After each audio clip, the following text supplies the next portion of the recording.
Яңы Субыл ауылында аят гаете үтте. Ауылдаштар изге сарага ашхана төҙөү уңайынан йыйылды. Ауыл халкы бигерәк тә һуңгы йылдарда ислам канундары буенча яшәргә ынтыла. Дини байрамдарды үткәрә, йомаларга йөрөй, никах, исем куштыру, һуңгы юлга оҙатыу кеүек йолаларҙы үтәй килә. Был йорт безнең авыл өсөн бик кәрәкте.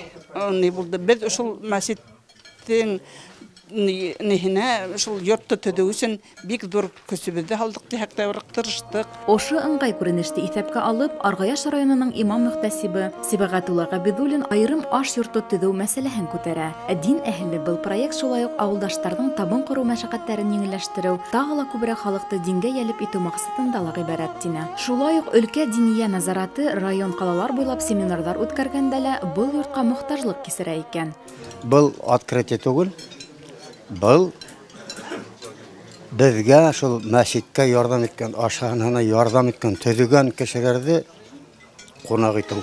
Эш барышында халыҡ төрлө һынауҙарға юлыға, төҙөлөш материалдарын, эшселәрҙе табыу кеүек ауырлыҡтарға осрай. Әммә ярҙамсылар да күп була. Силәбе мосолмандарының диния назараты үҙ иҫәбенә ҡыйыҡ төҙөтә. Халыҡ та күпләп аҡса йыя. Балаларны да китерек бында, никахларны да үткәрергә монда шундый биналарда, исем ҡушыусын, башҡа мәжлестәр булсын. Ауылдаштар шулай уҡ мосолман ҡатын-ҡыҙҙары ойошмаһын төҙөгән. Гүзәл заттар дини ҡәрҙәштәренә төрлө яҡтан ярҙам күрһәтергә әҙер.